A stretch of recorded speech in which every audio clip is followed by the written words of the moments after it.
subcommittee? I'm sorry, what? Would you be willing to serve on the CLAC subcommittee? I got to turn my volume up. I can't hear. Would you be willing to serve on the CLAC subcommittee? Yes. Thank you. Mhm. Look at that. Dale's getting things done before we even start. That's why he's the man. Uh-oh.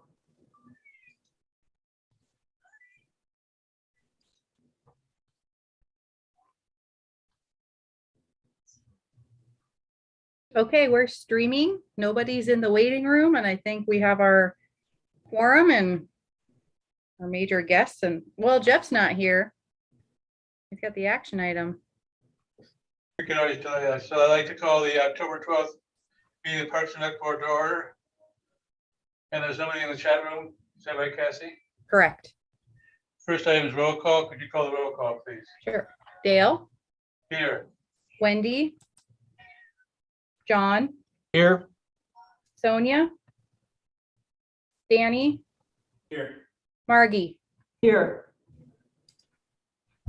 And David's no longer a board member, right? Correct. We have a quorum. So the next item on the agenda is approval of the minutes. Be great to get a motion on the floor. I move to approve the minutes. Nice second. Any discussion? Yes, Dale, I've got some discussion. It's John. Just a point of clarification. There are some comments listed in item 3.3 of the agenda at the bottom. Those comments should be listed in 2.3 about the encroachment. Was that when David was speaking and then we had more encroachment discussion? It's just the last paragraph for Okay. item 3.3. Okay. I'll update it. Any other discussion? Hearing none, all those in favor say aye. Aye. Aye. Aye. Any opposition? Hearing none, motion passes. Good morning, Ashley.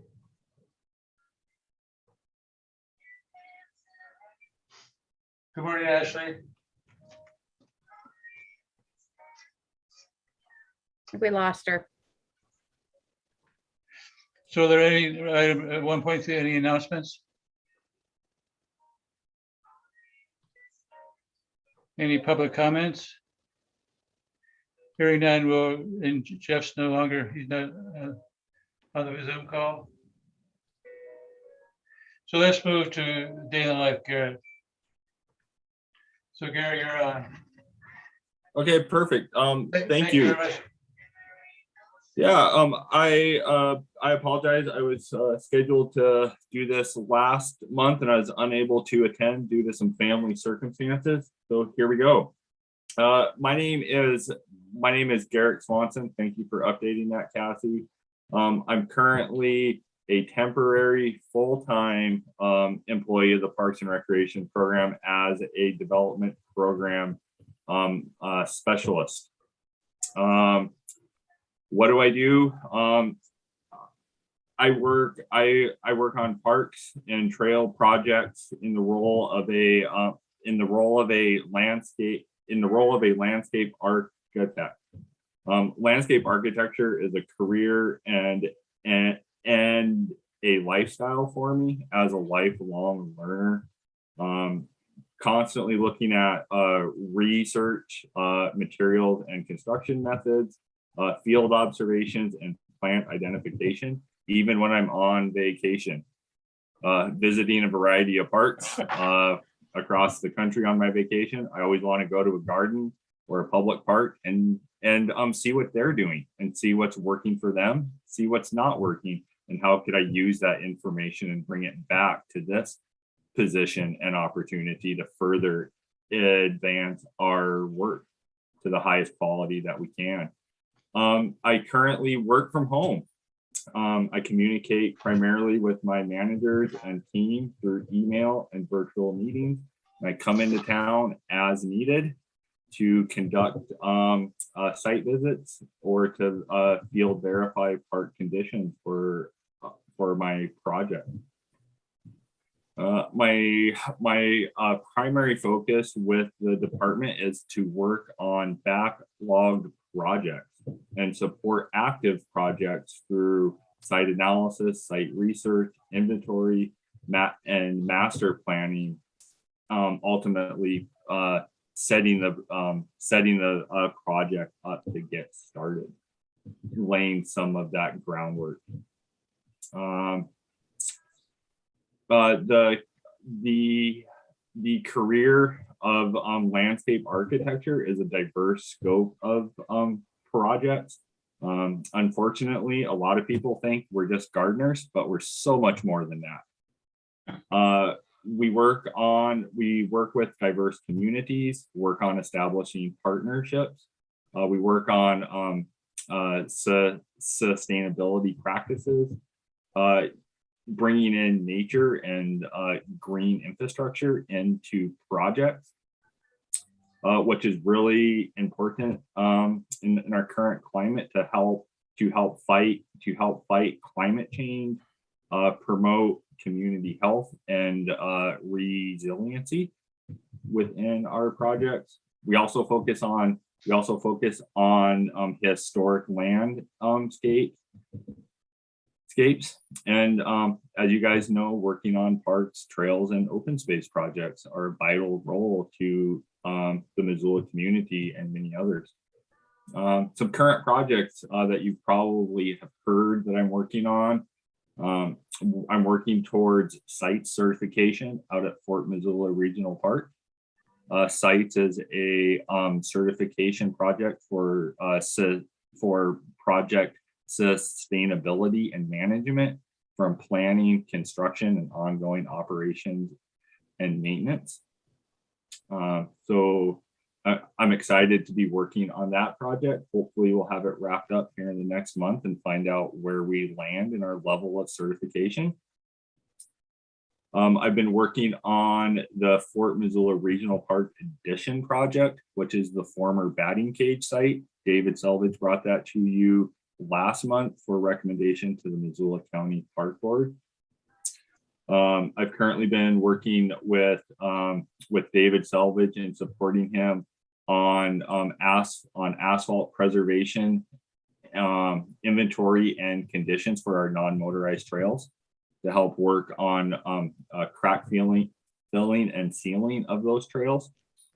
And then also in the early stages of laying the groundwork for the sport court improvement project, going out and measuring courts, looking at field conditions and our constraints and opportunities for those projects, then also forming additional questions that we'll need to bring forward to the team for further discussion to see what direction we want to take.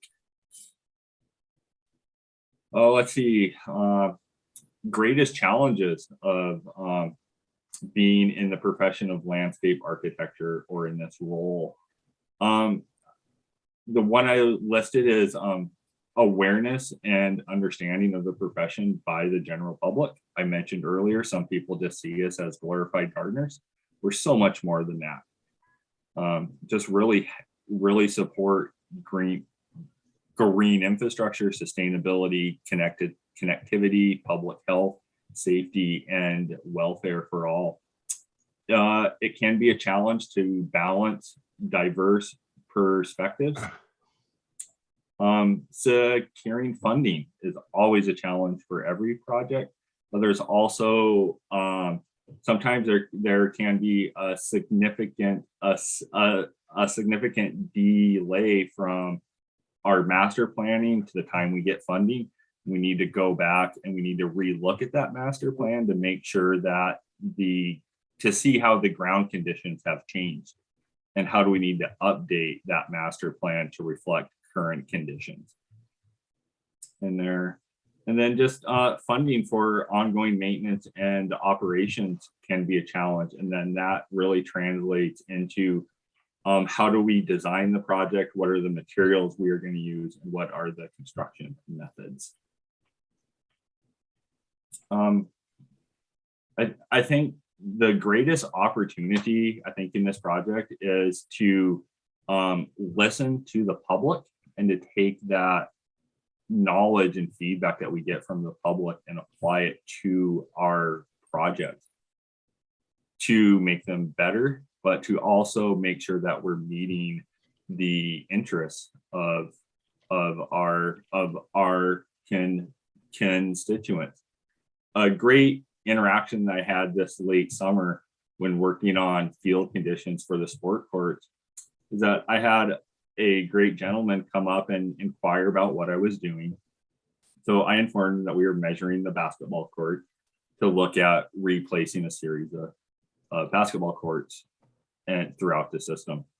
And he really just began to share with me that one of the great benefits about neighborhood parks is that they are not all the same.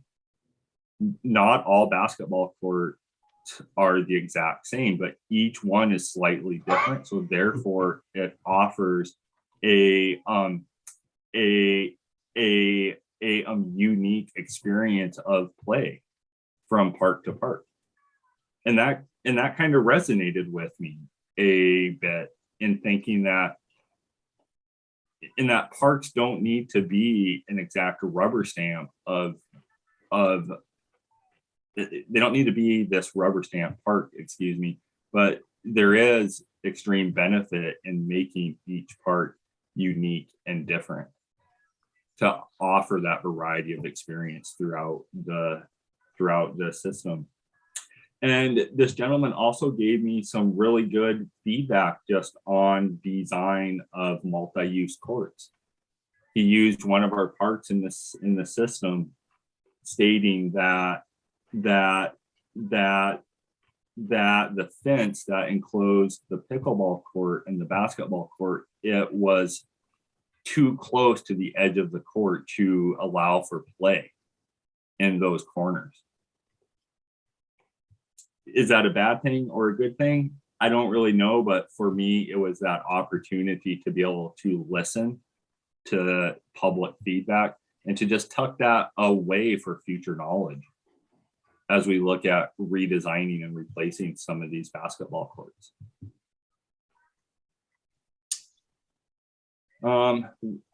There are a lot of things that I really like about this position.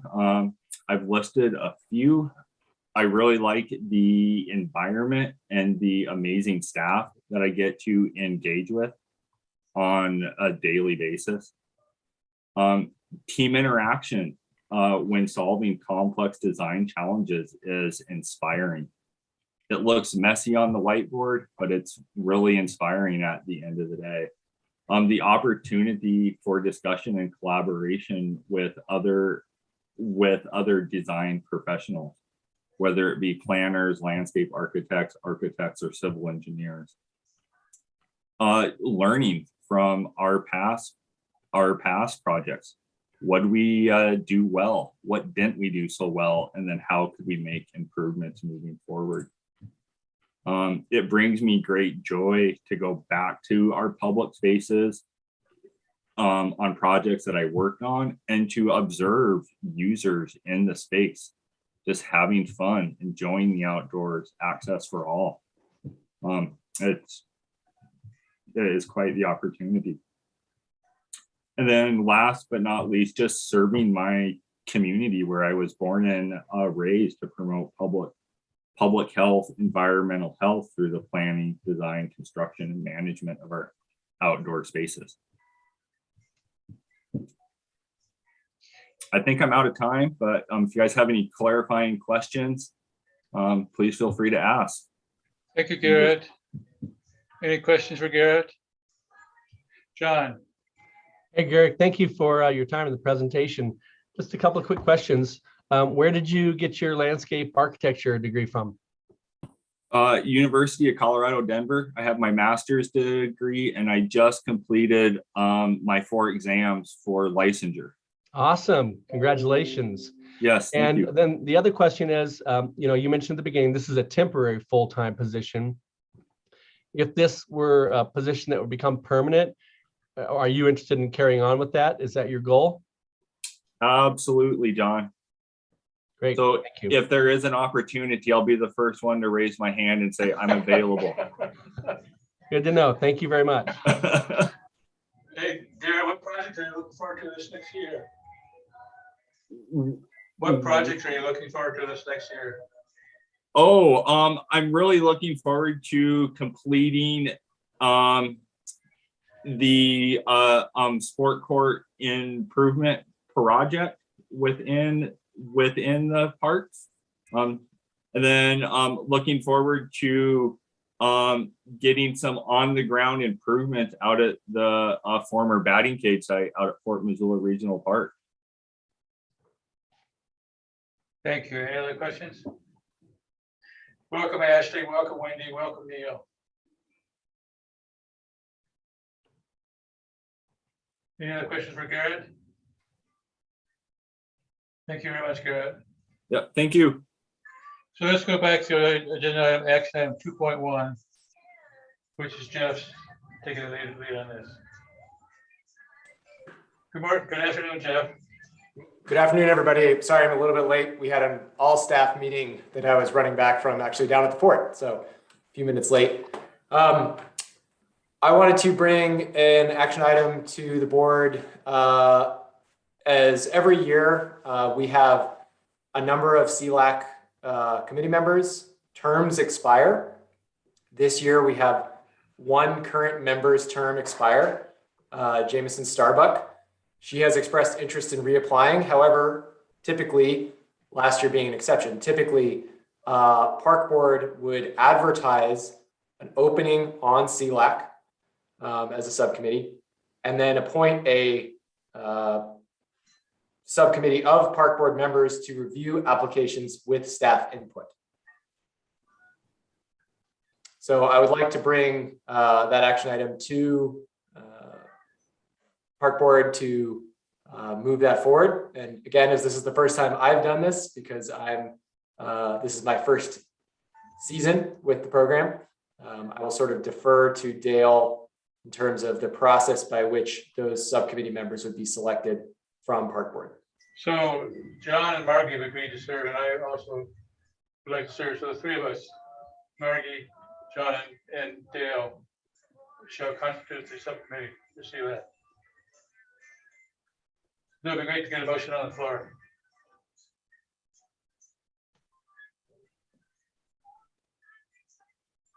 I move to approve those selections you just mentioned, Dale, Margie, and John. To a temporary subcommittee. Is there a second? This is Wendy, a second. Any discussion? Dale, just for discussion and disclaimer, I'm happy to serve on this subcommittee. I am a member of CLAC as the Park Board liaison. If anybody feels that's a conflict of interest in any way, I'm happy to let somebody else fill my role if they feel that's necessary. To me, that's an asset that you're a member. Any other discussion? All those in favor say aye. Aye. Aye. Aye. Opposed, motion passes. Thank you very much. Thank you, everybody. So Jeff, when will you advertise? We could advertise as early as next Monday. That'd be great. Yep. Thanks. Moving on to presentations. Item 3.2 is the current Center for Recreation and Creativity. Is either Ryan or Ashley? Thanks, Dale. I think Ashley and I will kind of jointly present this. I'll start with an overview, and then Ashley's going to present a little of present on the public outreach that we've done through the summer and fall.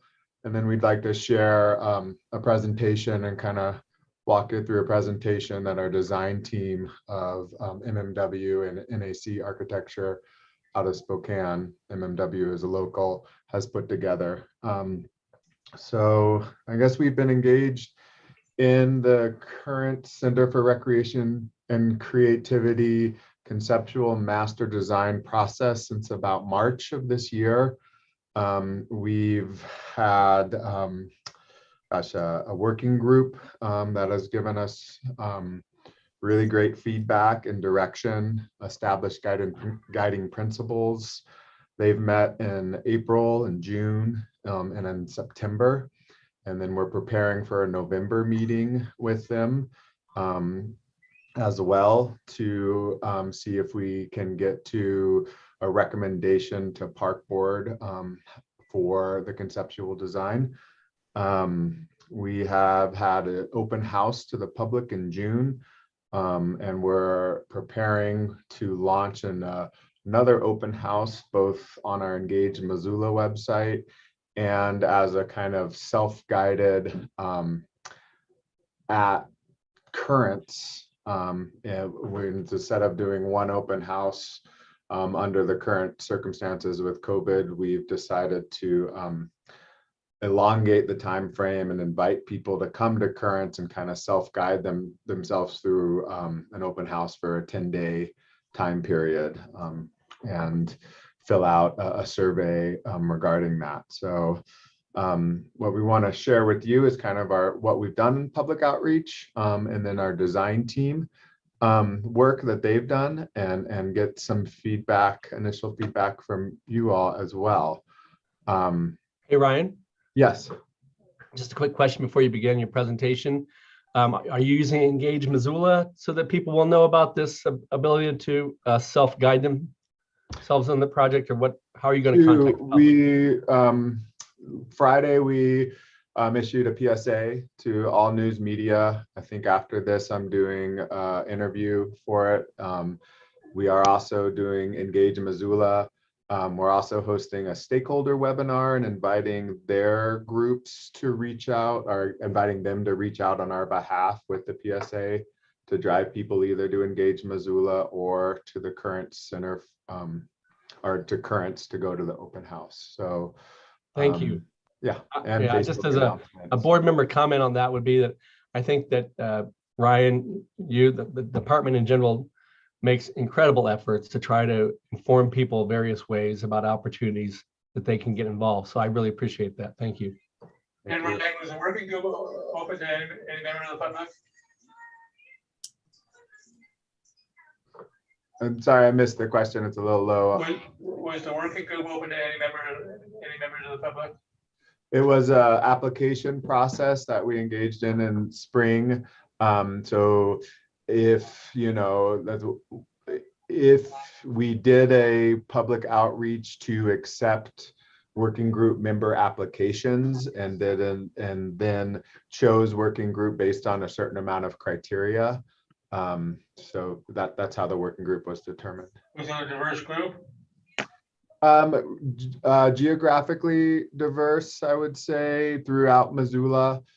Yes, actually one of the comments at the first working group meeting, if I remember, is that we would like it to be more diverse and work on our ways to get a more diverse group.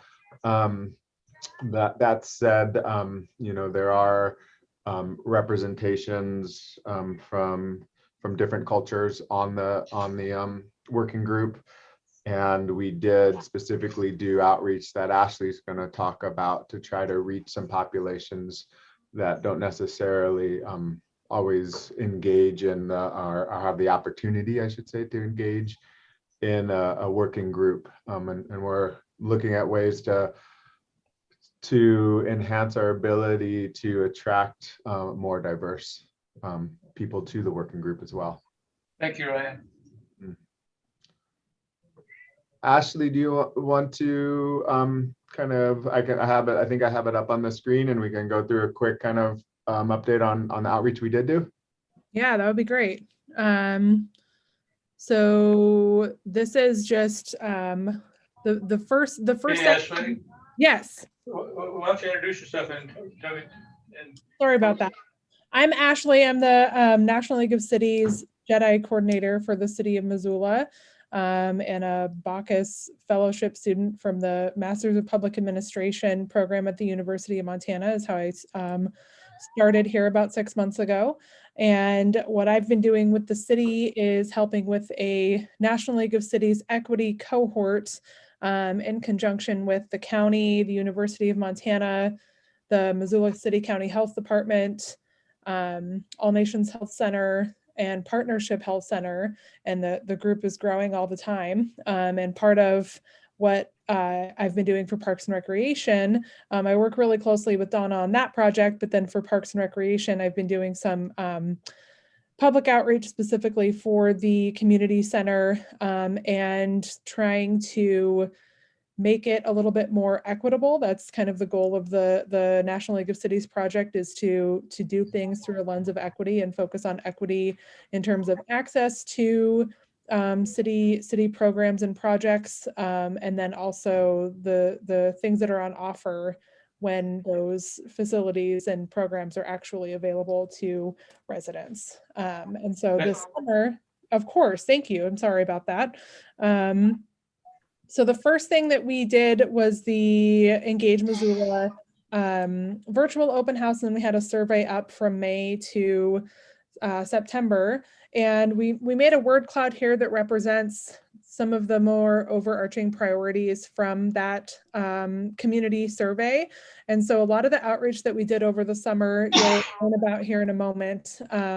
But we were really, if folks weren't able to attend the open house or even at the open house, kind of driving residents to Engage Missoula to take this survey so that we could aggregate responses to community priorities.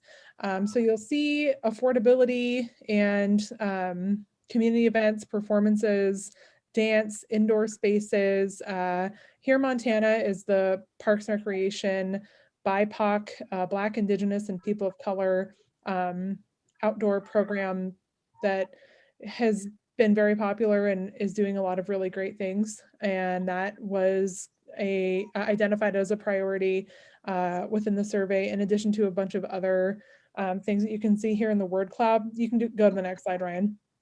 Themes from the survey, really, community events, entry-level classes where folks can learn new things and do it themselves, culturally appropriate activities and design. So really consulting with Indigenous and First Peoples groups, hosting cultural events and events that are just for the BIPOC community, really making sure that we do outreach and communication of available programs and spaces, flexibility, affordability, accessibility, and then really just making sure that we're not duplicating services that are already available in different ways throughout the city, whether it's a parks program or a private business, and then just trying to see whether or not a community center at neighborhood schools would be more beneficial versus one centralized location. I know Donna has spoken about how that's maybe the long-term goal was to have that type of thing, but then have a central community center here at Currents that would sort of serve as the centralized location. You can go to the next slide, Ryan. Thank you. The summer outreach that we performed to be a little bit more inclusive and do targeted outreach to user groups to increase, the access and inclusivity of some of the outreach. We did tabling at events, interviews, and on Zoom due to COVID. So we went to the 88 community picnic, the farmers market, a couple of Indigenous nights at the Paddlehead Stadium. Transvisible Montana is a group for transgender and non-binary folks in Montana. We did a meeting with them. We did a meeting with Poverello Center. We did interviews with folks from Soft Landing. We did a table at the North Missoula Community Development Corporation movie night, which is on the west side of Missoula. And then Kylie and I did an event at Splash Montana for the teenaged work creation folks that work for parks, and then recruited some of the teens that were just hanging out at the pool that day and had them come over and give some feedback. Next slide, please. You'll see from those outreach efforts that there are some similarities, you know, accessibility, culture, adaptive, things like that. Water aerobics and women only came up quite a bit in our outreach over the summer. It coincided with the women's club closing. And so that's something that we've heard a little bit from that group, as well as the Syrian population in town is wanting some women only events that they can do because it's a cultural, it's part of their culture. Trans affirming training for not only the folks that work at the facility, but maybe offering trainings for anti-bias, anti-racist, trans affirming, inclusive trainings for community members as well. You can go to the next slide. Themes from our outreach echoed some of the themes from the survey. So again, culturally appropriate activity and design, inclusive signage and name tags. So inclusive signage for bathrooms, saying that they're, you know, all gender, etc. And then including pronouns. You might see on the screen here that my name says she, her. Just saying your pronouns is a really inclusive way and very easy way to include folks. And again, bathroom and changing rooms for gender nonconforming and transgender folks. Reiteration of just making sure that we do outreach and communication of what is available and the spaces that are available. Flexibility, affordability, and then inclusivity that is permanent and part of the design.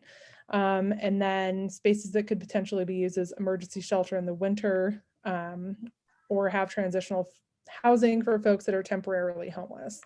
There are, next slide, please, some historical context to a lot of the outreach that we heard over the summer and through the survey, to the Parks, Recreation, Open Space and Trails survey from 2018 that we kind of, you know, drew a parallel to once we kind of looked at the aggregate results. Some of them are noted here on the screen. I would say, you know, the multi-generational and inclusivity echo is important, as well as the bottom one there that says 34% of participants said not knowing what programs or facilities were offered was a barrier to using Parks and Rec facilities. And so just that outreach and communication reiteration was really important as well. As Ryan said, we're going to be doing a follow-up stakeholder meeting next week, and the groups that we invited to do some additional outreach will be invited to that stakeholder meeting, in addition to the stakeholders that we identified at the beginning of the process, to kind of give them an update on, you know, how their feedback was incorporated to the conceptual design and where we're going from here. And I think Ryan was going to do a presentation on the. Yeah. Ashley, are you on contract? I'm a temporary employee with the city. Thank you. Thank you. Job well done. Thank you.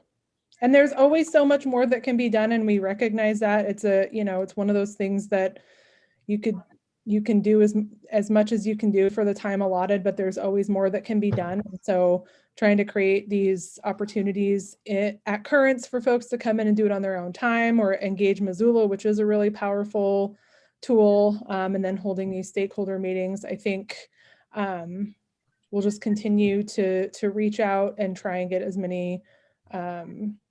much participation as we can to make it as inclusive as we possibly can. Thank you, Ryan.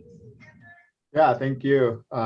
Thanks, Ashley. And you know, I'd say Ashley, Kylie, Donna, Becky, myself have been involved in this process and really have you know, tried to engage people and in our working group and in some other environments, the Zoom context we've had to get creative with, and I think, you know, we're actually offering an additional optional working group meeting to go over a little bit more of the design and detail with our working group, just in response to kind of the somewhat difficulties Zoom environment creates. It creates more of a presentation versus a back and forth. And so we've been working through that as we go through this public process.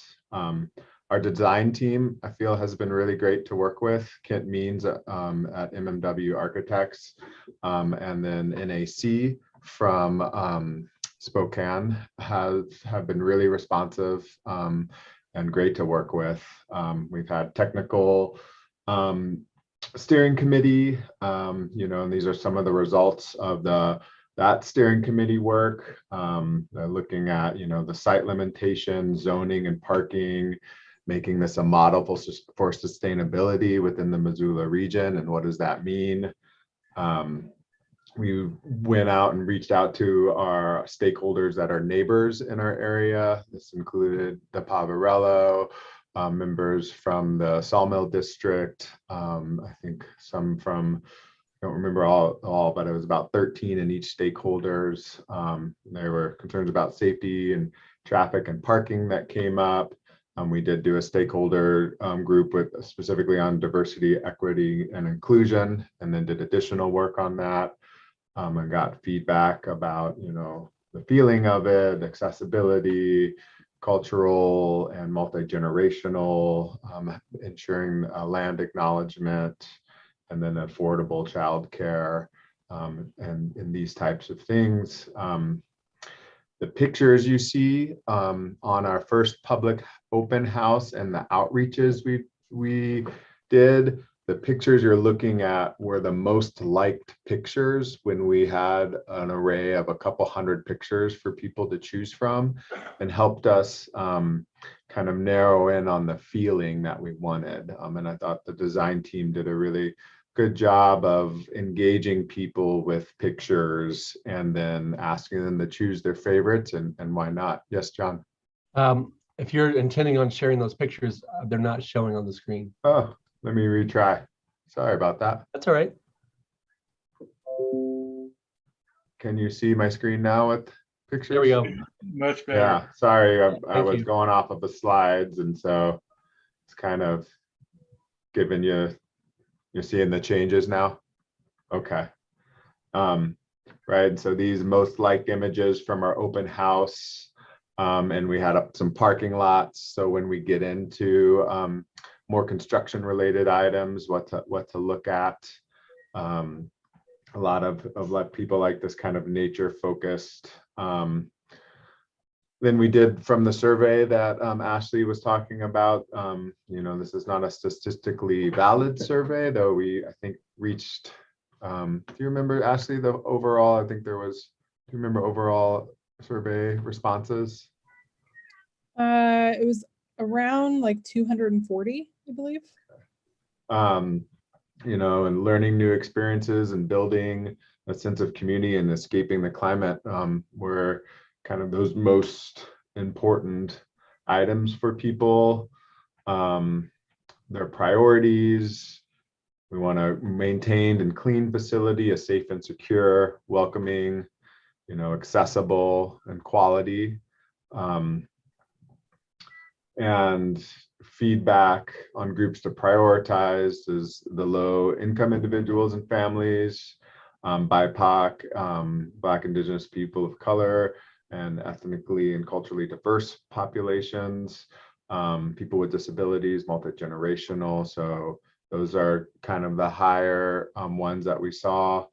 And then some other notable values from written comments and concerns related to values, are here as well. And then the type of programs that this facility should prioritize. Arts and music, social dance were a large part of the people that showed up for the survey, and were high, and fitness and wellness and youth camps, childcare, and then the basketball and other sports related. So some interesting things that we found from the survey. And then the design team kind of took all that information and created a program document, which is not designed for you to read all this, but it's focused on fitness, sports activity spaces, performing art spaces, community spaces, and support spaces. And we get a total of about an 84,000 square foot facility with a footprint of just under 80,000 square foot, which is part of the design limitations of the at McCormick Park due to constrictions. And then a really good look at where this facility would be located, and future connections and existing connections. This would be, you know, toward the river off of the existing aquatics center. McCormick Park is a LWCF, a Land and Water Conservation Fund designated site.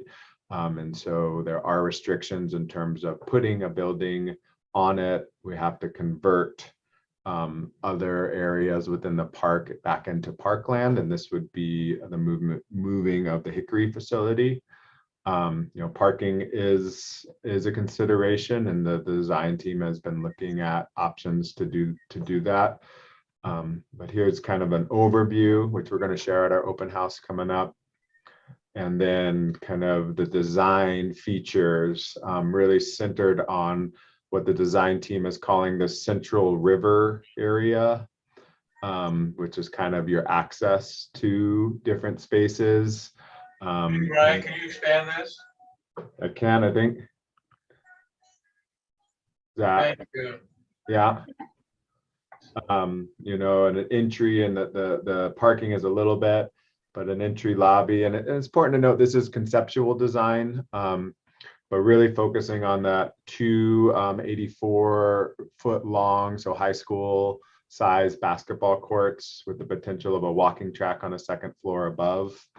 A catering kitchen, black box multi-purpose theater, which we received a lot of feedback on terms of what type of theater would be there, what gets the most multi-purpose use, and then also a multi-purpose community ballroom and social dance with the ability to put that into 3 separate rooms. You know, child watch and play, additional camp space, additional staff area, and also a teen center and a senior center on the lower floor. Potential to remodel the space that's our current entryway for the current aquatics facility and change the main entry a little bit. If we go a little bit further, if I can do that, you can see the second floor a little bit better, which would have office and conference spaces on it. Some large studios, a creative center, kind of studio and multi-purpose spaces on the second floor, some studios that go out over the gym, a walking track around. And so it's kind of the idea in this kind of continuation of the river with a roof deck out looking at the river was a big thing when, you know, people wanted that connection to the river. So that's kind of the second story. Here's more of a 3-dimensional rendering of it. And I think there's one more 3-dimensional rendering of it here from the opposite view.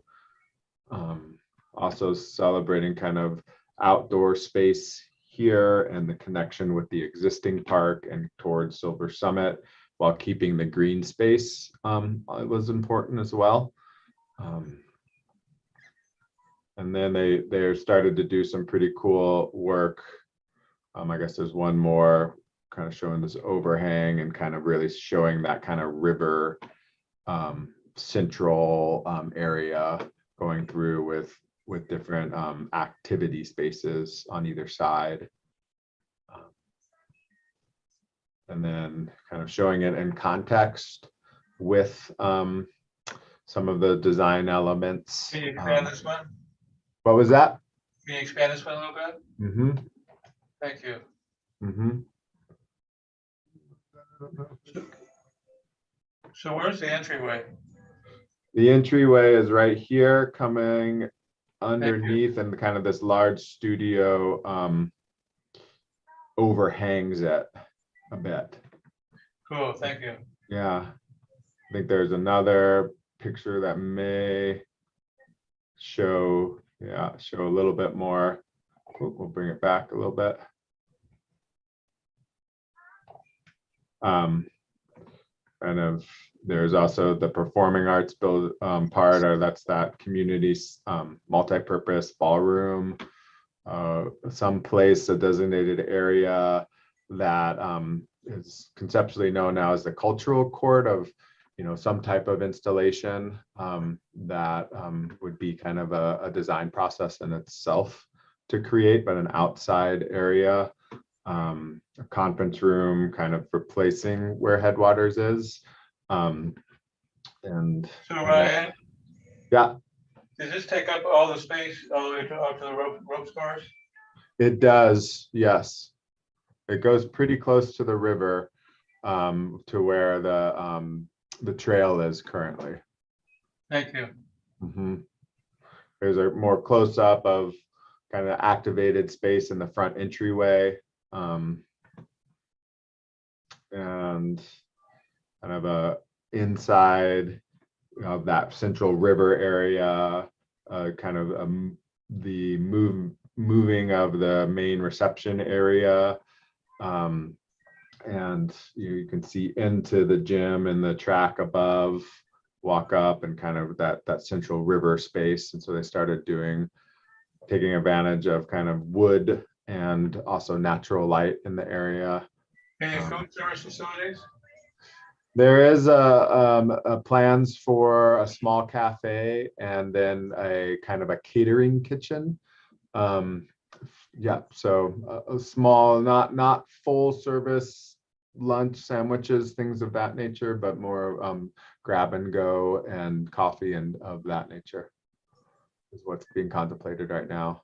I should say we're part of the design team involves Ballard and King, who worked both at our aquatics facilities and at Fort Missoula Regional Park to help us build a business plan. And we're meeting with them on annual operations and kind of fee structuring and things of that. And that's ongoing and will be part of this upcoming November working group meeting. And then here's kind of a close-up of the basketball activated space here. And then this would be the backside kind of facing the river with the event, like this kind of overhanging deck looking over the river, and the existing trail, and it quickly goes down to the river. So we wanted to get this to show you all what our work has been, potentially to get feedback from you all as we go into our November working group meeting, and finalize, look towards the working group to finalize a recommendation to Park Board to adopt the conceptual master plan. So really interested in feedback you may have or any questions. Thank you, Ryan. Thank you, Ashley. Any questions for the two of them? John. Hi, Dale. Thanks. Ryan, I'm curious. I know there's a friends group that has been instrumental in helping with some of this vision. How involved are they in both the process that took place and in looking at the scope of work right now, and what's their function going to be? Yeah, they've, I'd say, been involved at a steering committee level, which is park staff, the friends group, and the design team. And so as we prep for our working group meetings and our publics and getting specific dimensions and things related, so they've been involved in that way. We've also, they're also kind of doing their own work towards raising awareness and creating some sort of entity that can assist with the ongoing awareness and potential operational of this facility. So, and then at the working group meetings, they are invited as basically an attendee, so they can hear, but it's really focused on getting information from the working group. So does that answer the question, John? Yeah, no, thank you very much. And then also one other question, just because I'm curious, when you're involved in efforts like this, where there's a pretty big planning process, there's costs associated with that. Is there a bucket that you have sort of hardlined this to? What bucket does the funding come out of for this kind of a process? This particular process in the design contract is funded through impact fees that were approved.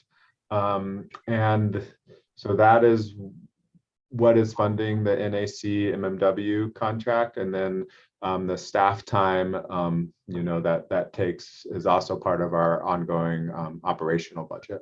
Okay, thank you very much. Any other questions?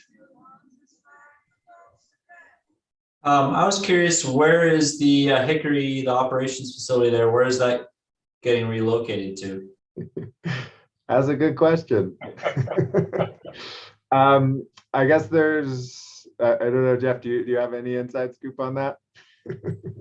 I don't think that there's anything, hard planned in any regard. I mean, there are potential options. I don't know, the Forest Service Region 1 maintenance facility that's down just west of the mall.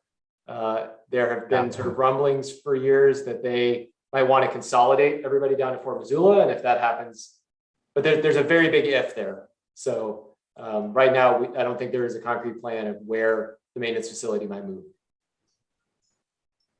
Has the city admin seen this presentation? This presentation has not been given to City Council or the CAO, our department heads, no.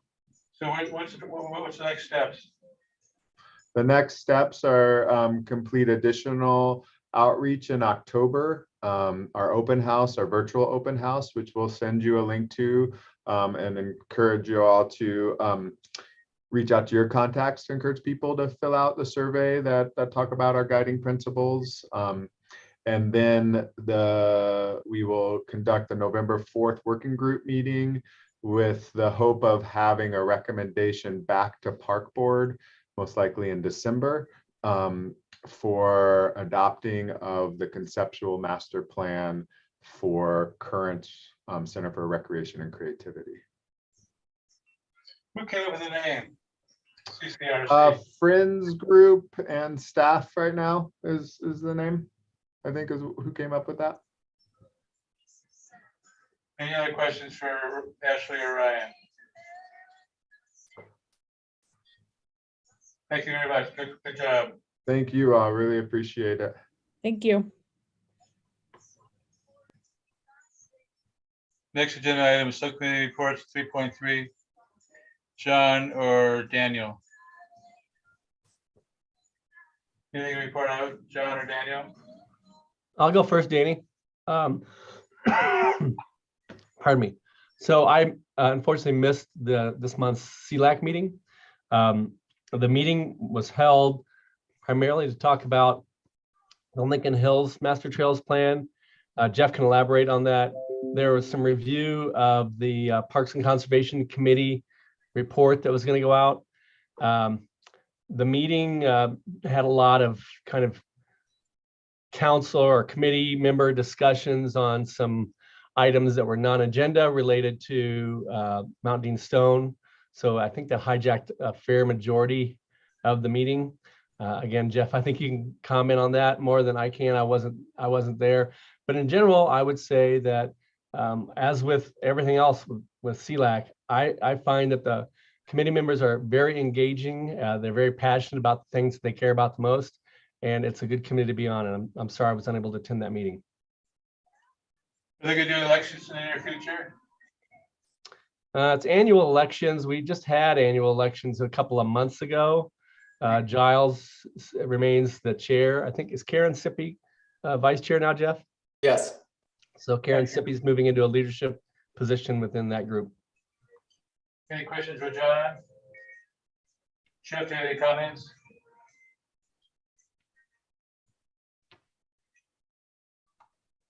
Any comments, Jeff? Oh, I'm sorry. No, I did just want to briefly elaborate on what John mentioned. Again, he wasn't there. We're starting to look at and really sort of initially presented to CLAC the extent of the issue around the proliferation of social trails above the Lincoln Hills Trailhead, sort of between Lincoln Hills Trailhead, the Saddle Road, and the Backbone Trail.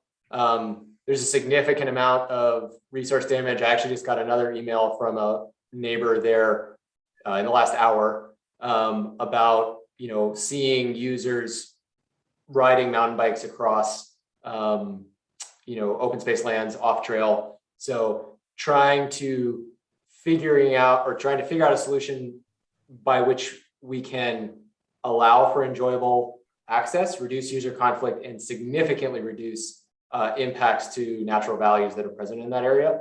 And so this first meeting was just trying to discuss with CLAC the scope, the geographic scope of that planning area, as well as kind of some of the potential options. And we did get some really good feedback on how we might be able to engage the public about how they want to use that area or how they are currently using that area. So we will be putting out a public scoping survey either this Friday or next Monday, which will help inform the planning process as it moves forward. Great. Any other comments, John? Sorry, I was muted there. The only other comment I would make outside of that agenda item, but as CLAC related, is I asked for a lot of feedback on any potential bike ped conflicts. And I'm happy to report from personal experience this weekend, I finally got to the top of the high, wide, and handsome all the way up. And I had 3 dogs with me. I encountered 4 mountain bikers all on their way down, and they were all extremely respectful, followed the rules, and were smiling. And then I also encountered some other folks running up who passed me, and everybody seems to be understanding. Sort of sight lines are great, and I'm happy that there hasn't been a lot of conflicts.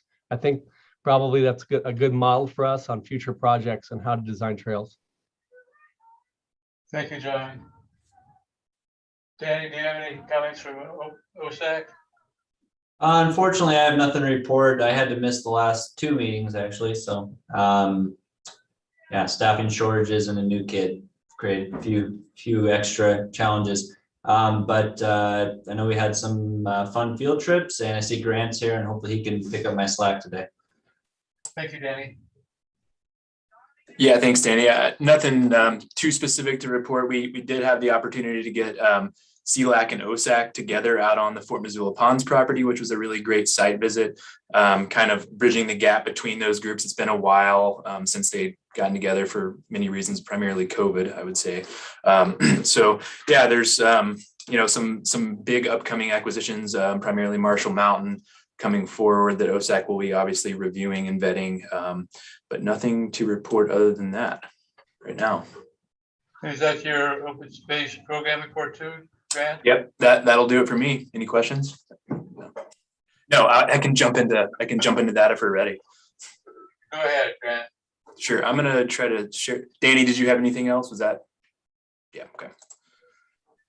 We'll come back to you in a second, John. Are you guys seeing that? Yes. Okay. Is it in full presentation mode, or are you still seeing the slides on the side? The slides. Okay. I've got 2 screens here. I'm not really sure how to work that. I tried to play with it this morning, so this is the view we're going to go with. So yeah, for the record, Grant Carlton, Open Space Program Manager. It's been a while since I've seen some of you guys, so I wanted to take the opportunity, glad to be here, to give an update on the Open Space Program. There's a lot of projects in the hopper right now, a lot of moving parts, and I think, as you know, the staff on this call can attest to, it's just a really busy time at the city, but lots of good things happening and moving forward. I'll start with some of the active open space projects, and this certainly isn't an exhaustive list, but this is more of the front burner ripe, active projects that are moving. Marshall Mountain Park, I'm sure you guys have heard of that one. I'm sort of tag teaming that project with Morgan. It is certainly an all hands on deck project, but I'm obviously leading the acquisition side and Morgan's sort of leading the fundraising, planning, and implementation side of that project. The Fort Missoula Ponds property that I just mentioned that we had CLAC and OSAC out on last month. I am working with the adjacent private landowner. I have a map that I can, here, why don't we just pull that up? This property here is owned by a nonprofit school, Learning with Meaning. And as you can see, are you guys seeing my cursor? Yes.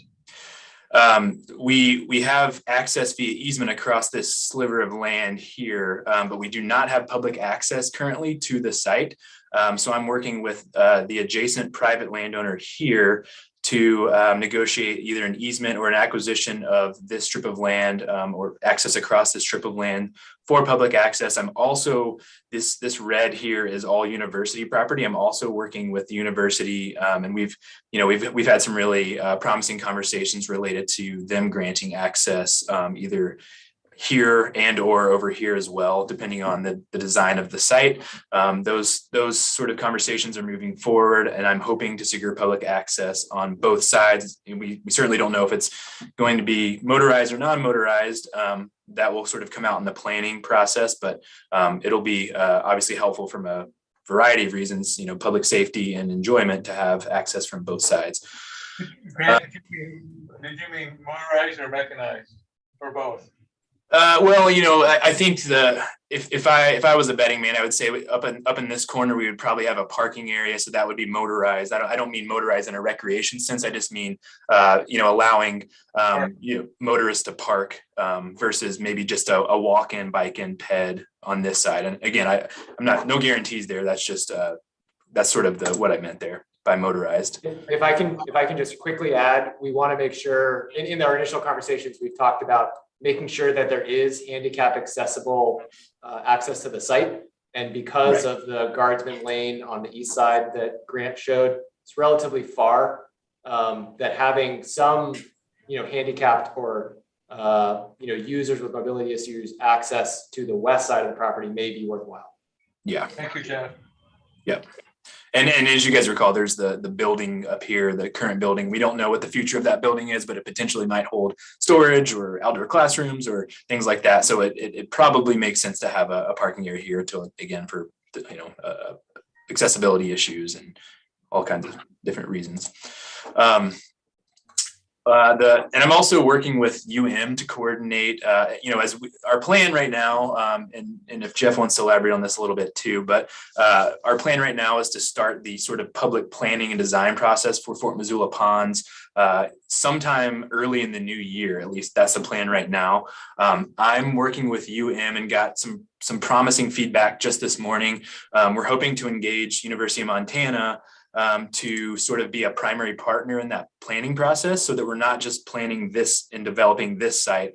We're also, like I mentioned, if you can see this map, the university owns property here, and upstream. So we want to go through, from an efficiency standpoint, but also from just a community collaboration standpoint, a more comprehensive process that looks at the whole area sort of adjacent to this river. There's a lot of other opportunities for public access and conservation. So we got promising word today. We're hoping that UM will be a primary partner in that planning process. Next is airport area and the Swatipcane neighborhoods parkland open space acquisition. So I'm working, this has sort of become more of a broad issue, with the Swatipcane neighborhoods master planning process, formerly the Mullen area master plan. We are looking at acquiring parkland for community parks, neighborhood parks, potential sports fields, conservation, farmland, all of the above in that area as it develops and expands and grows. And we're working with the county, the airport authority, lots of different community partners, the Community Food and Agriculture Coalition, county parks, trails, and open lands to sort of come up with sort of a master plan for that area. So we don't really have any specific properties, but we're again in talks with the airport for portions of their property, as well as areas just off of the airport in the Mullen area. And that's a good segue into, so we're also talking to the airport about acquiring their stretch of the Milwaukee Trail to extend that west of Mullen Road. They own about 1.5 miles, 2 miles of Milwaukee corridor.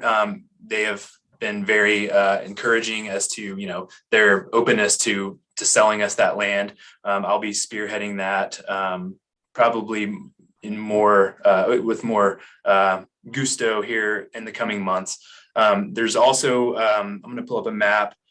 So this is kind of a jumbled probably on your screen, but if you see here the Clark Fork River corridor with my cursor, this is the red is reserve. The current developed portion of the Milwaukee Trail stops just west of reserve. If you guys recall, earlier this year, we finalized an easement on the Schmidt Road property here. We have an easement here, if you can see my cursor.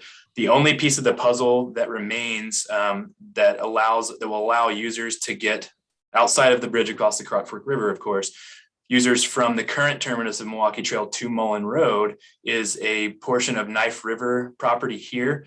So I'll be working hopefully with Knife River in the coming months to secure either an easement or an acquisition of that piece. That will, again, allow users to move once we have a bridge over the Clark Fork from Reserve to Mullen Road. And then that leads in over here to the airport property of the Milwaukee stretch of the airport property. So lots of momentum there. Of course, we will, be working on that bridge, and that stretch west of the river is not yet developed. But once we have those easements in place, it will allow us to move through that implementation process. Let's see. So if you guys recall, we had a capital improvement project approved a couple of years ago. 3 of them actually. One of them was the Clark Fork River Restoration and Access Project.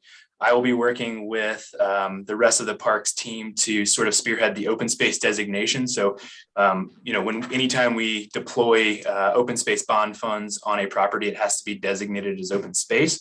There's kind of a jumble of different legal instruments that hold the sort of the river corridor. So we'll be working to sort of clean that up and designate the necessary areas as open space, whether it be through, county city council resolution, easement, acquisition, whatever that may be.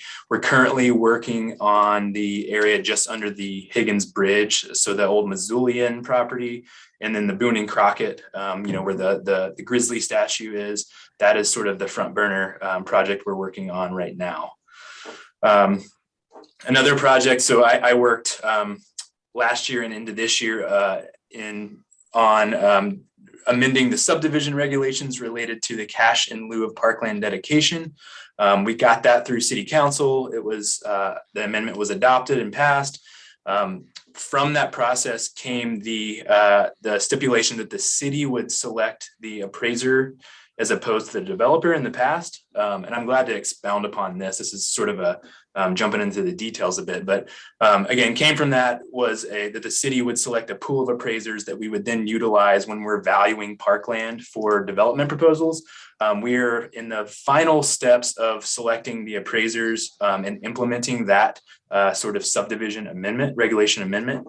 So that's promising. So as we move forward, hopefully, we're planning to meet with the development community and bring in these appraisers. And there was just a lot of spinning our wheels, a lot of, the development community being unhappy and going over our heads to the mayor, just a really inefficient process. So we're hoping that this new subdivision regulation amendment will make things a lot more smooth and make the development community happy and allow us to secure our parkland either through actual parkland or cash in lieu, so that we can invest those dollars in the areas that we are seeing growth.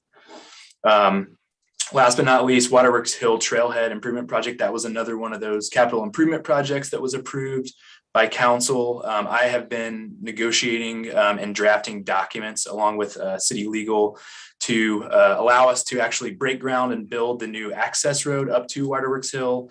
Across, there's a piece of private land up there owned by the Peschels. That was a long, laborious process, but we are at the end. We've got signed documents and we are nearing completion there so that we can break ground. Neil, if you guys have any questions, Neil's here too. He might be able to talk a little bit more about the actual on the ground construction work if you guys have questions related to that. Is that fully funded? Neil and Ryan, you want to take that one? Yeah, it's fully funded and the contract is being routed for signatures for construction right now. Thank So we've you. awarded the contract. It's been approved by city council and it's fully funded. Thank you. Moving on into sort of other projects and programmatic tasks, and I do want to caveat this. None of this is in order of priority. I don't want to, I don't want the term other projects to convey that these aren't as important. These are just not quite as ripe. They're sort of broader, more collaborative issues. One of my tasks working, Neil is sort of the person at the helm on this one at Parks, but I help to review development proposals for open space and parkland dedication. And that's kind of when I was talking about that cash in lieu appraiser selection, that's where this comes into play. We were spending a lot of time just going back and forth with developers. And we're hoping that this new amendment will sort of grease the skids and make that a smoother process. Moving on, another sort of more broad project or issue. I'm working with, community, Five Valleys Land Trust, Community Food and Agriculture Coalition, the county.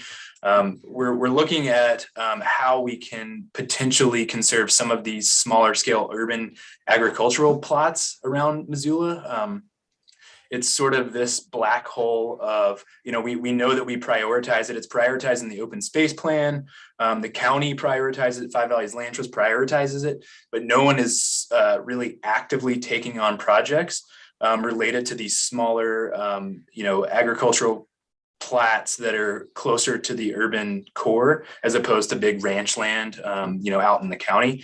And so we're kind of bringing this group together to identify potential opportunities or resources to help us start securing some of these places before they, once they're developed, obviously we can't bring them back. So it's an issue that that has been sort of swept under the rug in the past, and we're trying to bring that back to the forefront and keep the conversation going.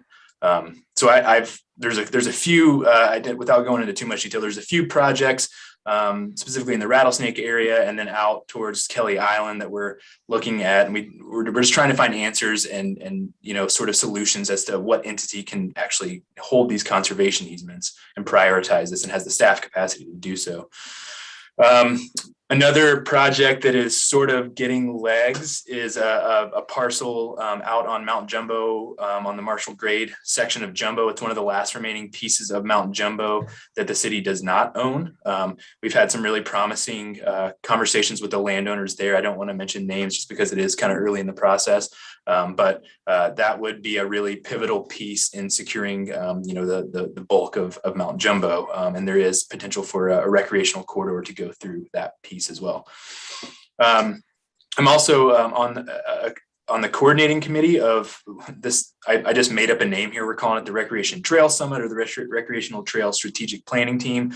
Essentially, it's a group of community land managers, the city, the county, the Forest Service, the BLM, DNRC, Five Valleys Land Trust, that is sort of starting the conversation or restarting the conversation around coming up with some sort of broader strategic vision around recreational trails in our community. And it sort of extends beyond the city limits, but we're still in the process of sort of ironing out what the sideboards will be geographically. But anyway, it's sort of been a pet project of mine to keep this conversation going. I really feel like, Missoula is in a sort of a growing pains transitional point right now, and it's really important to start talking about how we can combine forces and come up with an actual strategic vision to start implementing as we start, acquiring more recreational properties, conservation properties, and as our population grows. Is this land managers only or the user groups? I'm sorry, say that again, Dale. Is there any user groups involved with this? There certainly will be. Right now, we're keeping it to land managers. And again, it's pretty early in the process, but we will be engaging user groups in the entire community. We just don't know what that will look like. That's great. Make sure you keep us informed on this one. Yeah, the Three Rivers Collaborative is another. It's a similar sort of project, but it's obviously it's related to the Bitterroot, Blackfoot, and Clark Fork River corridors.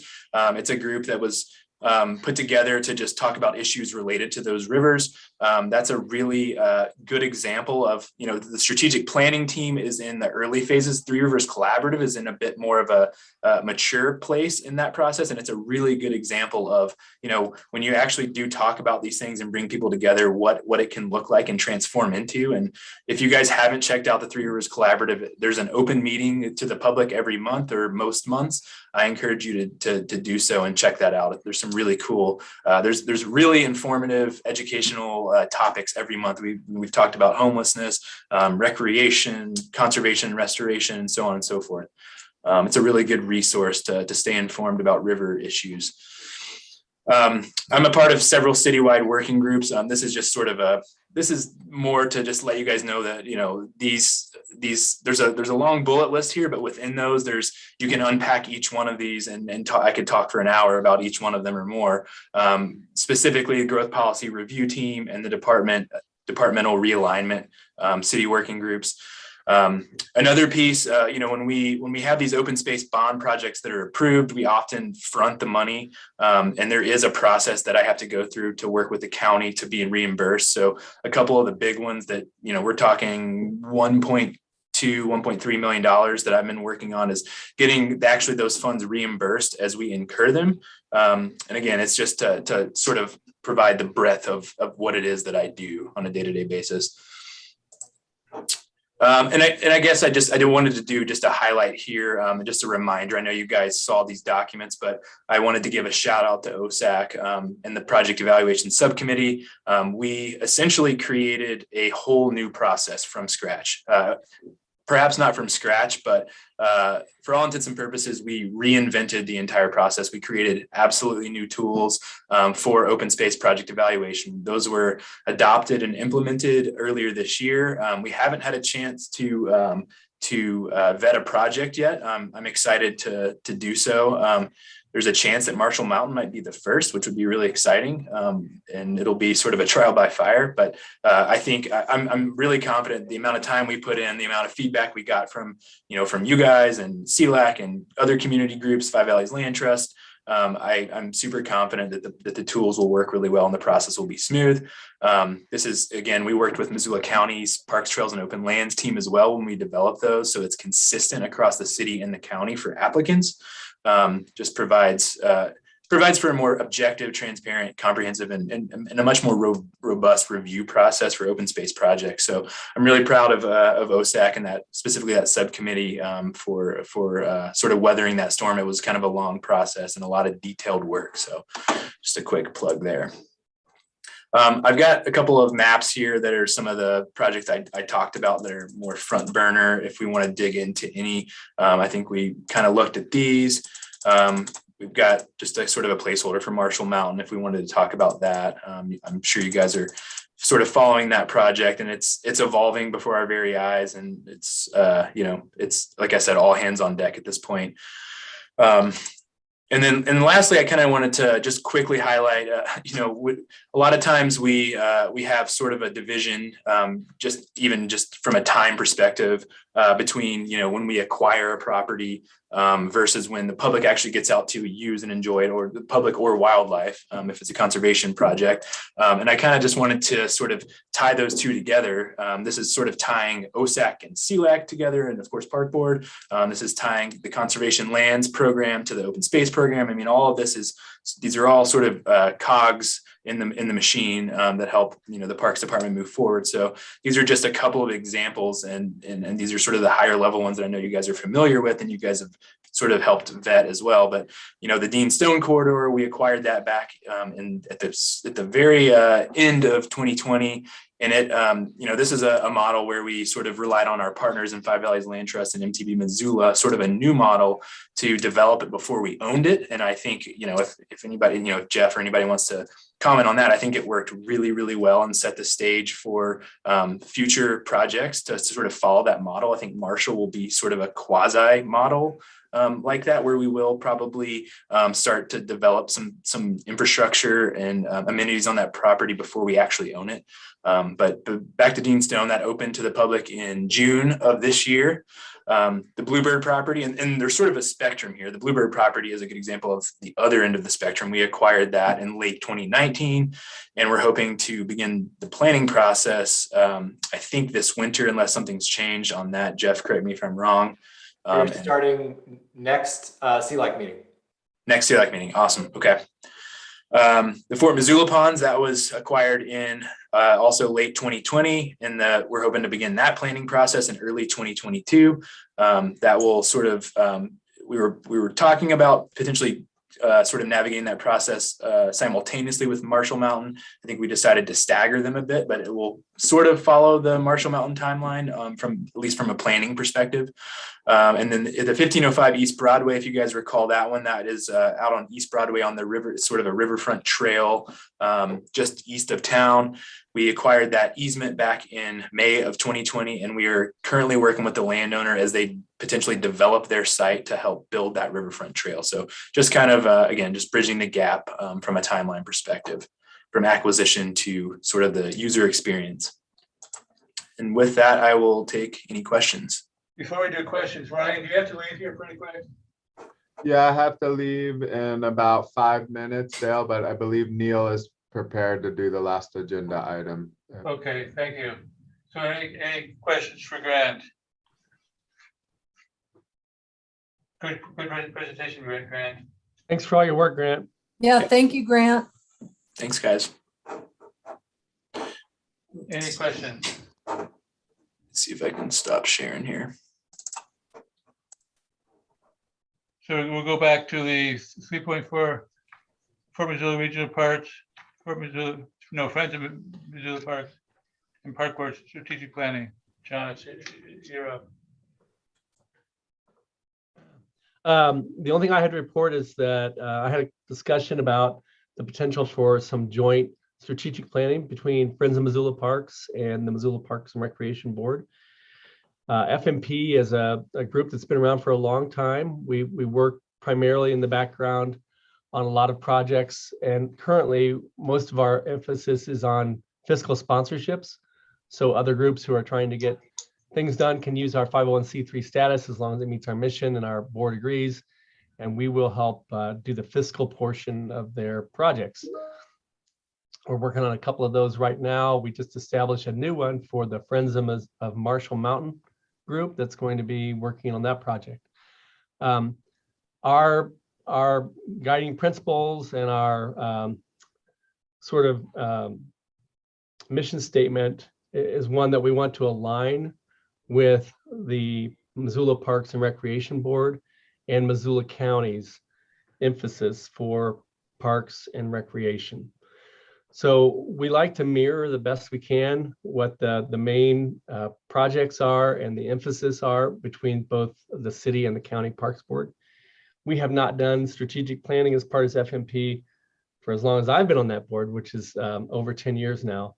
And we think this is an excellent opportunity for our organization to get more aligned and have an opportunity to engage with the parks board and give us some guidance as we move forward. Internally, FMP is looking at a lot of things, including the potential for hiring a part-time person with grant writing and with executive director responsibilities. We've never had that before either. So lots of opportunities out there for an organization like FMP, but we want to be aligned with the city and county on that. So I contacted our board and I've got responses back that have been overwhelmingly positive. They think it would be a great idea for us to engage in that as a joint operation. So we've talked to Donna, and she's also supportive and could provide a facilitator, either local or someone out of Denver. So I think that's, and I think this is not an action item, but I think this is a great idea, and we can expect to see this in future meetings. Yeah, and for a while now, FMP has had some direct representation on the Parks Board. Susan Ridgway is a former Parks Board member who's still part of the FMP board. Ross is still on the FMP board. So we have quite a number of folks. Karen Sippy is on FMP board, and although she's not a Parks Board member, she's extremely engaged in everything related to Parks and Recreation in Missoula, and she has a real strong passion for that. So I think there's a lot of alignment there, and we can make both organizations stronger. So look forward to working with FFP in the future. Any questions for John? Hearing none, move to the director's report, Ryan or Neil. Neil, would you mind doing it? I think I need to go. I have to get prepared for a 1:30. Thank you so much, Neil. Classic timing, classic timing. I know, right? Classic Ryan. Oh, I appreciate it. He's about ready to do the Montana exit. So I'm kind of coming in a little late, but the director and department update. Do you want me to share my screen with Donna's reports? Would that be helpful, or? Yes.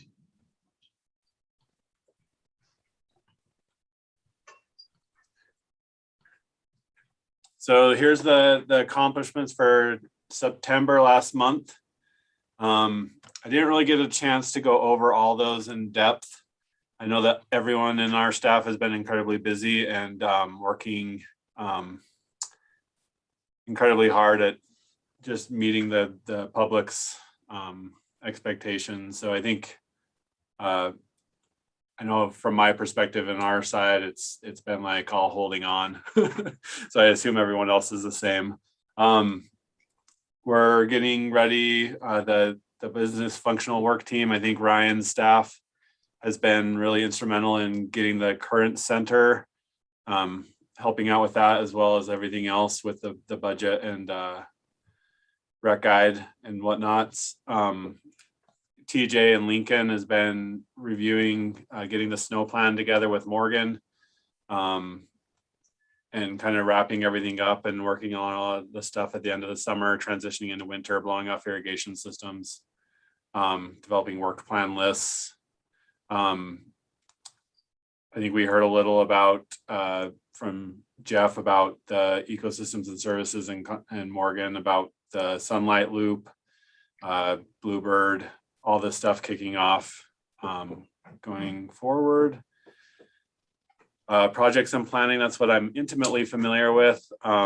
We are currently under construction right now with Karis Park Phase 1. We awarded that as part of the stormwater project. They've been removing the amphitheater in Karis Park and the mound to put the infiltration gallery in that will improve the stormwater dumping, all of the downtown stormwater dumping into the Clark Fork for that first flush event. And then we'll implement the North Riverfront Parks and Trails plan, putting it back. West Side Park, I think Donna had this as the department wide below, but we are, we've reached the $2.75 million goal. I think our actual goal was 2.8. So we have a little ways to go, but we got 2 or 3 large notifications. We got $1 million donation from Washington Corp and the Dennis and Phyllis Washington Foundation. We got a $500,000 donation from the Giuliani family. And then we also got notification that we got the $472,000 LWCF grant from Tester's office. So that's the national LWCF grant, which puts us into getting this project out and starting to order play equipment for the underserved neighborhood. So it's really exciting to go forward with that. That's a huge deal on that Washington Foundation. Yeah, it was really cool. We had that's a huge deal. That's a block party last weekend. That was a lot of fun. There was a lot of people out from the neighborhood. There was food trucks, there was ice cream, music. A lot of people came by, a lot of interest. But yeah, it was a pretty big success, and just seeing the neighborhood come together for that park and being excited about it. And so that's it. just so you all know, that's at West Side Park. That's on MCPS property that we lease. We lease the eastern part of that block with a 50-year lease. And yeah, we'll start ordering the play equipment soon and get everyone lined up. I think we're looking at contractors and everything already, so get into that process. Other stuff for us, it's been in the news, but like Grant mentioned, we awarded are in the process of signing contracts for the construction of Waterworks Hill Trailhead that is going to be constructed starting in April. We might get the contractor up there early if we have a mild winter and to work on kind of the Missoula water property that won't affect the public. We have discussed that as a potential to speed up the project and limit disturbance to the public. But their contract days are 90 days from the beginning of April to it's around the July 4th. I think it's July 5th actually, but so the project should be completed by then. And that's rebuilding Minkler Loop Road, which we'll probably rename at the conclusion of this project. We have any determination what that name came from. And so we'll probably rename it like Waterworks Hill Trailhead or something to that effect, or Waterworks Hill Road. There will be a 40-car parking lot at the top on the Missoula water property where there's some existing fill piles, and then that universal trail, a half-mile universal trail around the water tank at the top, which gives a beautiful view of the city and 360-degree panoramic views of the mountains. So it's a really neat trail. And then we just finished the trail widening at near the Clark Fork Native Prairie. And so if any of you guys gotten out to look at that, it's a 14-foot pavement with 2-foot shoulders to try to allow for revegetation of the riverfront. So we just finished that project as if you remember, we granted the electrical easement to Northwestern Energy under the trail. Programs and recreations, the Senior Olympics just happened. That was kind of a lot. We got the Lowell After School Program coordinator on board, and Tess is we just won the macro level, the largest, with Tess's help for the Missoula in Motion, the bike ped bus, I can't remember the exact name, but the active transportation kind of contest in the city. I think it's the commuter challenge, I think is what it is. Thank you, Grant. The commuter challenge, we just won that in the city for the Parks Department, and Tess came on and got all of us. We've all done it. We just never coordinated our trips, so we actually won that. And that's the largest tier classification in the city. And then I don't know of anything else that I may have passed over in September. Is there any questions on any of that? Go ahead, John. Neil, you had talked about the phase 1 of Karis Park. Remind me if I am missing something, but the total Karis Park project has not been approved or funded yet. Is that correct? Okay. Correct. I think So it's just the phase 1. So it's the old amphitheater seating and where the mound is and the trail. So the trail will be widened. The riverfront trail will be widened, and then the new amphitheater seating will go in, and then the mound will be rebuilt where the infiltration of the gallery is going.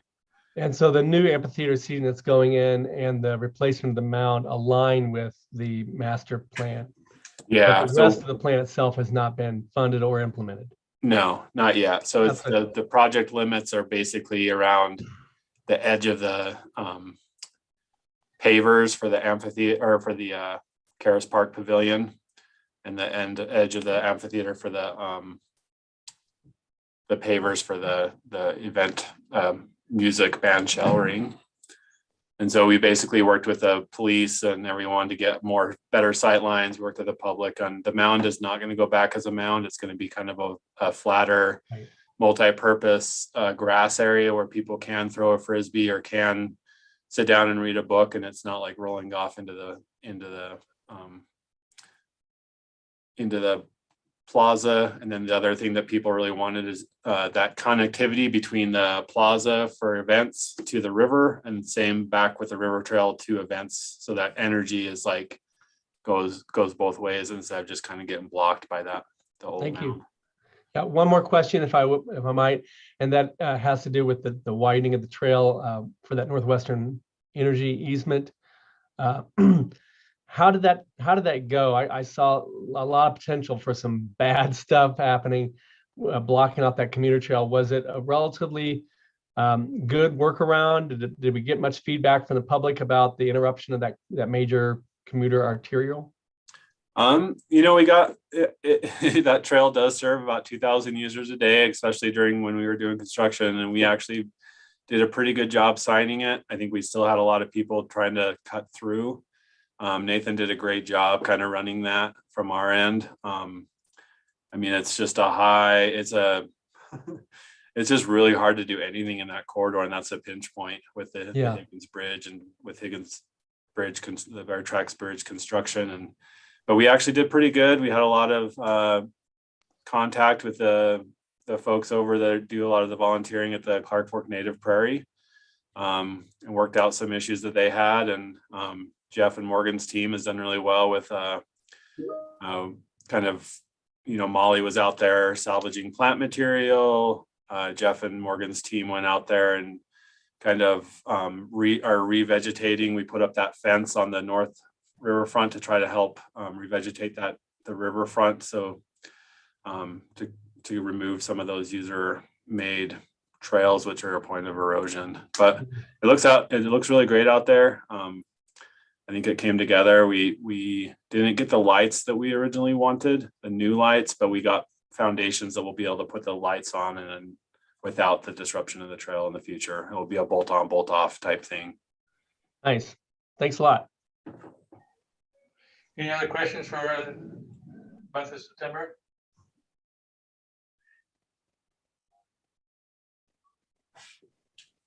And then if I didn't see any hands or anything, I'll go into goals or priorities.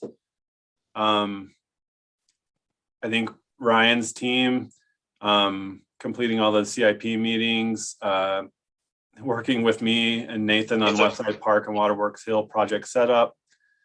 We're transitioning our system over here at Parks. The rest of the whole city is transitioning, but Parks is the last one to kind of go to the Office 365. And so I think we're slowly transitioning over, starting I think next month, which should be fun. You can see that wink on the fun. I'm hesitant to kind of go full in yet. I think we're still, kind of working through winterization, irrigation, snow plans. I don't know, Jeff, do you have anything on your priorities for? Yeah, that comment on there about kicking off the Lincoln Hills Trailhead discussion is outdated because that conversation happened last week. So the next CLAC meeting will be kicking off the discussion around Bluebird. We were able to secure an additional MCC crew for 4 days next week to essentially finish cutting the fuel brakes thinning unit up on the west face of Jumbo. So by next fire season, that whole unit will be completed, meaning there will be actual separation between the remaining forest stands on the west face of Jumbo, which gives us a huge advantage in terms of actually fighting fire, not if, but when there is a fire up there. So we are moving forward on a few last field projects, but we're getting close to shutting down for the season. And then I see on theirs that they have this engage in public final designs on the Clark Fork River Access and Restoration Project. That's also under mine, but we had the 60% review with the consultants this last week on Friday. So we're going to kind of put those out to some of the stakeholders to review, and that's on the north and south riverfront, basically from, I think it was originally from Ben Hughes Park all the way through town.